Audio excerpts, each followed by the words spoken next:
A wonderful viewer contacted me and sent me a study by the Lieutenant Governor of North Carolina that made me both happy and sad. How is that possible? Well, let me explain. The study was about the indoctrination of children in public schools.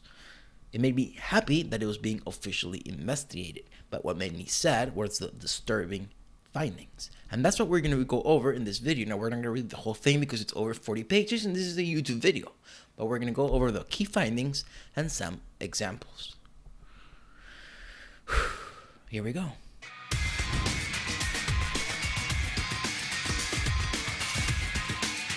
Stay tuned until after we finish going over the study, because then I'm going to show you another example when a teacher was indoctrinating her kids, her students, and the consequences she had to pay.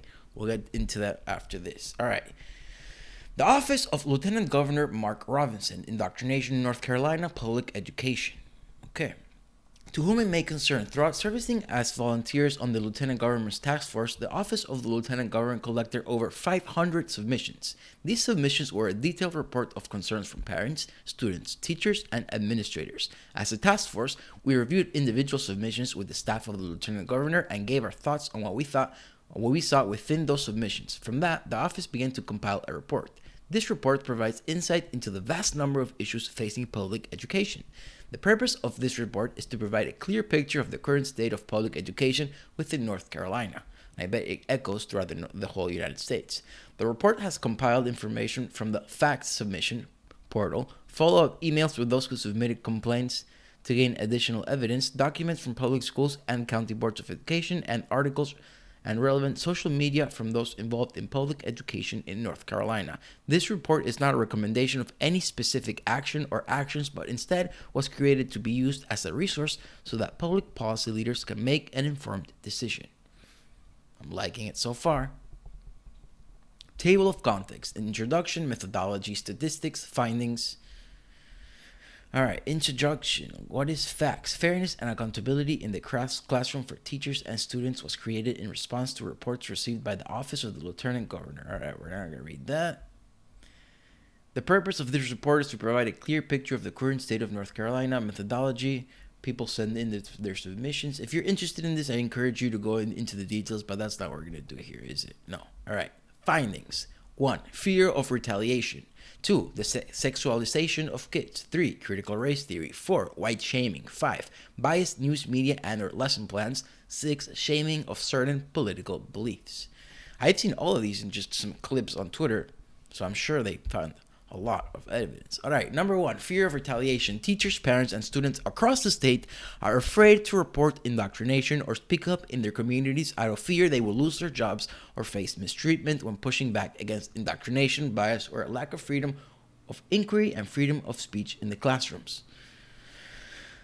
Fear of retaliation is serious. Examples. I am a 5 year away from 20 year from retirement and seems like forever right now. I will continue to do my best for my students because this is why I became a teacher, but something needs to change. I have too many years in to stop, but I want so much to be done. As a parent and grandmother, I don't want my family attending public school now, and that is really saying something because my mother was a teacher and my sister is a teacher in public school. I don't trust the values being taught all because of the political views. It was fine in our county to talk about Biden, but not for anyone else. I never talk politics anyway, but it is very evident who was allowed to speak and who were silenced. I pray you can do something to fix what is going on so I can continue to believe in what I do. Please keep my letter private because I don't want to lose my job so I can still get my retirement, but I couldn't just sit back and act like what is happening is okay. That was not well written.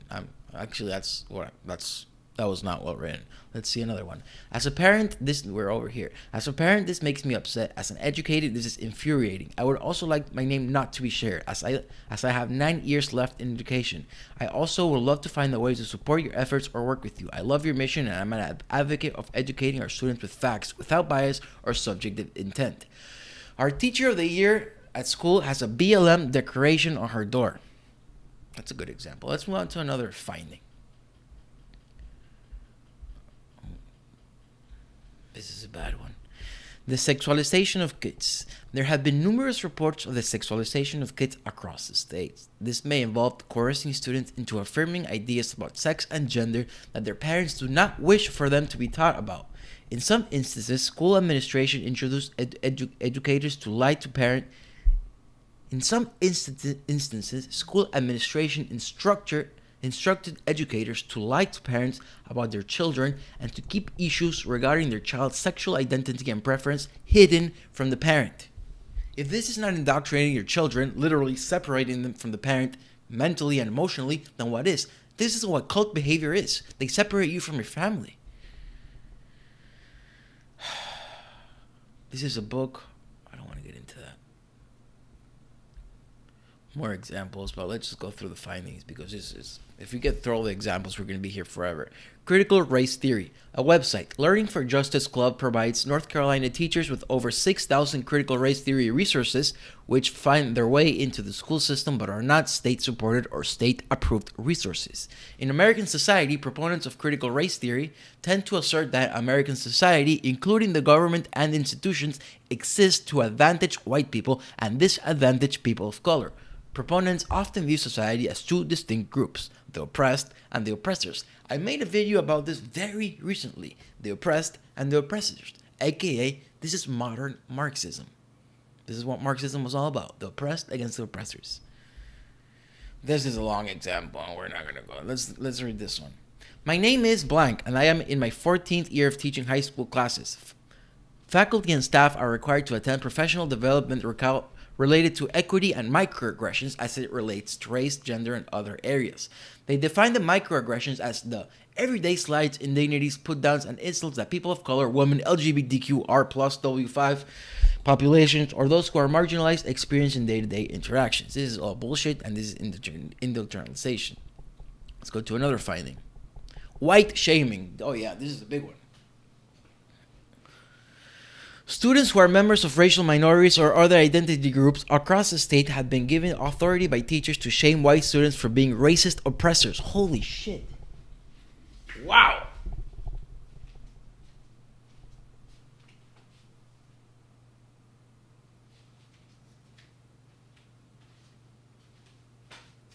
That's crazy. That's crazy. This white shaming instills in children the notion that all white people are racist and that all racial minorities are oppressed. Marxism.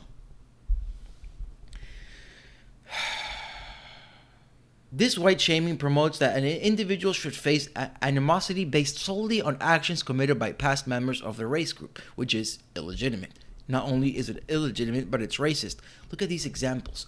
Color-blind racism is a set of beliefs that we live in a society where racial prejudice and discrimination no longer exist. That's not what that means. Colorblind means that you don't care about people's races when you talk to them or interact with them. What you care is their character. Race consciousness, an ideology that acknowledges race as a power social construct that shapes our individual social experiences. 5. Biased news media and our lesson plans. Students across the state are being assigned to conduct independent research from biased news outlets and are graded on the evaluation of this media. Many instructors mandate which news outlets students must view, and in some instances teachers require the utilization of a single partisan news outlet. Unbelievable. Un-fucking believable. Shaming of certain political beliefs.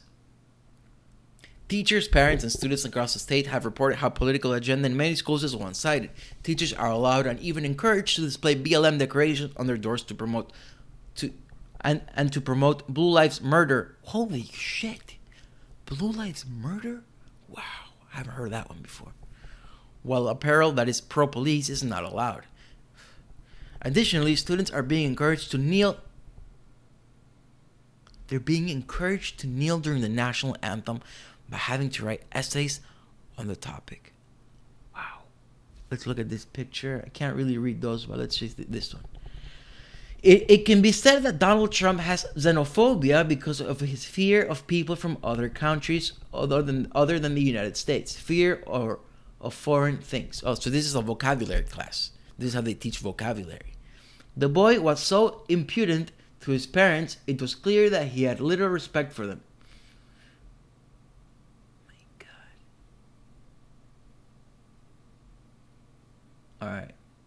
think we're done there. And then, it goes on.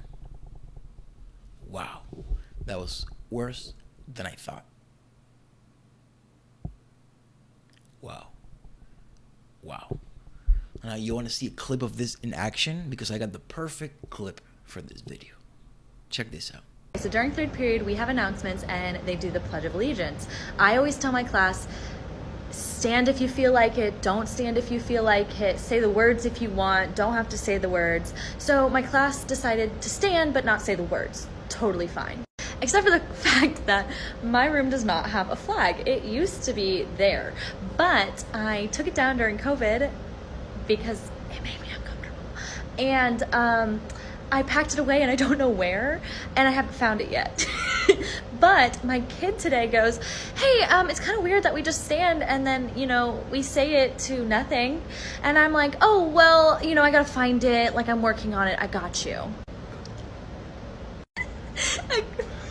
In the meantime, I tell this kid, we do have a flag in the class that you can pledge your allegiance to. And he looks around and he goes, oh, that one? How's that for the indoctrination and sexualization of children? Don't pledge allegiance to the beautiful flag I have behind me. No, that's bad. Pledge allegiance to the trans flag. The trans flag? Are you kidding me? Luckily, the administration took notice and they said this. On Friday evening, one of our teachers created a personal social media post that caused alarm and concern related to saluting the American flag. Showing respect for our nation's flag is an important value our district instills in our students and is an expectation of our employees. Good. We take this matter seriously and are investigating and addressing it. Then they said this. We are aware of the incident and are investigating. While we do not discuss employee-related matters, we can tell you that showing respect and honor for our nation's flag is a value that we instill in our students and the expectation of our employees. We take matters like this seriously and are addressing it. Mike Wagner, Principal, Back Bay High School. That's a wonderful example of sexualization and indoctrination of children. And I hope she suffers the consequences for that. No, she gets fired. That's it. That's what I'm saying. Anyway, that's it. I hope you liked this video. If you did, if you thought it was valuable, share it. I think it's worth a share. I think you should agree with me too if you made it this far. Like, subscribe, and I'll see you next time. Thank you for watching.